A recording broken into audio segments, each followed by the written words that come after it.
आज की इस वीडियो में एक कवर करने वाला हूँ एक्सिबिशंस में जो पोस्टिंग होती है ऑफिसर्स की। तो उनका जो है जो प्रोफाइल कैसा रहेगा उसके बारे में डिस्कस करेंगे। तो दोस्तों, एक्सिबिशन डिपार्टमेंट में जो पोस्टिंग होती है जनरली पोस्टिंग जो है वो सब्सिडी लेवल पे बहुत कम लोगों की पोस्टिंग होती है। ज्यादातर पोस्टिंग जो है वो या तो फिर एरिया लेवल में होगी या फिर उनका पोस्टिंग जो है वो प्रोजेक्ट्स में होगी। जब आपकी ट्रेनिंग कंप्लीट हो जाएगी तो आपकी पोस्टिंग जो है ओपन कास्ट चल रहा होगा। उन सब प्रोजेक्ट्स में जो है आपकी पोस्टिंग जो है वो हाई प्रोबेबिलिटी है कि वहां पर आपकी पोस्टिंग होगी।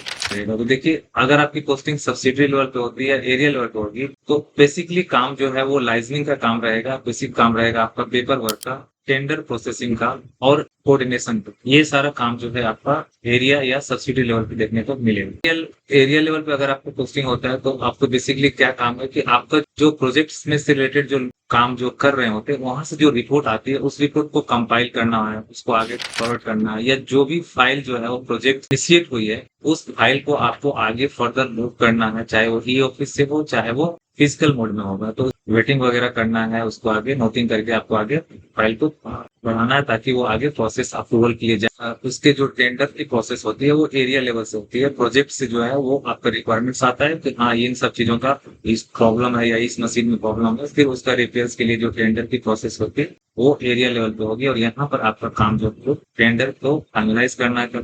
फिर जब टेंडर हो जाएगा तो फिर पार्टी के थ्रू जो काम हुआ है कि नहीं हो उसको आपको देख करके फिर बिल को आगे प्रोसेस करवाना ताकि उनको पेमेंट हो। तो ये काम आपको एरिया लेवल में मिलेगा। बेसिकली आप समझते हैं कि जब प्रोजेक्ट पोस्टिंग होगी तो आपका जो प्रोफाइल या मेन काम क्या रहेगा। तो देखिए, यहाँ पर मेन काम जो है जो ओपन कास्ट माइंस होती है वो सिर्फ उन सब में पोस्टिंग आपका होगा। तो वहां पर क्या है कि बड़े बड़े एचईएम में मशीनें चलती है, जैसे बड़ा डोजर्स हो गया, 60 टन का डोजर्स है, या उससे और फर्दर बड़े बड़े डोजर्स भी आते हैं। तो बहुत सारे डोजर्स हो गया है, उसके बाद आपका क्रेन्स है, या कोयला को जो खाने के लिए जो आते हैं, या मिट्टी निकालने का जो फर्दर जो कई सारे मशीनरी आते हैं, उन सब मशीनरी को जो है वो ऑपरेट करने के लिए तो ऑपरेटर रहता है, लेकिन आपको उसको मॉनिटर करना पड़ेगा आपको। लेकिन इसके अलावा भी आपको रेडी रहना पड़ेगा कि कभी कोई मशीन में कोई प्रॉब्लम आ गई या कभी कोई फील्ड्स में कोई इशू आ गया तो आपको उनको जाके मैनेज करना पड़ेगा, देखना पड़ेगा साथ में रह के क्या प्रॉब्लम आ रही है कैसे। और आपका आपके ऊपर जो प्रोजेक्ट्स में जो है वो आपका इंचार्ज रहेंगे, आपके जो एक्सिबिशंस के, उनके साथ ही साथ प्रोजेक्ट ऑफिसर आपके मेन इंचार्ज रहेंगे उस पर्टिकुलर प्रोजेक्ट्स के।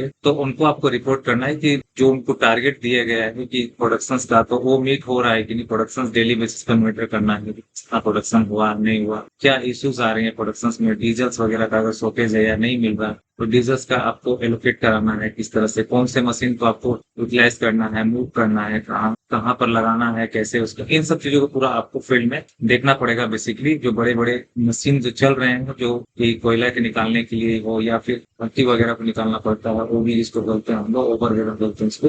तो ओवरबर्डन को हटाने के लिए जो भी मशीन वगैरह लगी हुई है लेवल पे हो रहा है, कैसे हो रहा है। तो ये बेसिकली प्रैक्टिकल काम जो है आपको फील्ड में देखने को मिलेगा। और फील्ड में अगर पोस्टिंग होगी तो आपको बेसिकली इन सब मशीन को देखना है, सुपरवाइज करना है। आपके साथ सबऑर्डिनेटर रहेंगे ही, जो भी फील्ड में आपके वर्कर्स हैं वो तो रहेंगे ही, लेकिन आपको उनको टाइमली जो है सुपरवाइज करना है कि कितना कितना वर्कर को आ रहे हैं, ताकि आपका प्रोडक्शन भी चलता रहे और आपका जो है किसी के साथ कोई प्रॉब्लम भी ना हो, और वर्कर भी साथ में मिलकर तुम ढंग से काम तो लाइजनी बैठा करके साथ में आपके प्रोजेक्ट में इन सब काम को देखना। तो फील्ड में जनरली पोस्टिंग आपकी होगी तो प्रोजेक्ट्स में इन सब काम को देखना होगा। अगर आपको ये वीडियो अच्छा लगे तो प्लीज सब्सक्राइब करिए हमारे चैनल को, ताकि मैं आप लोग के लिए ऐसे प्रैक्टिकल इन्फॉर्मेटिव वीडियो लेकर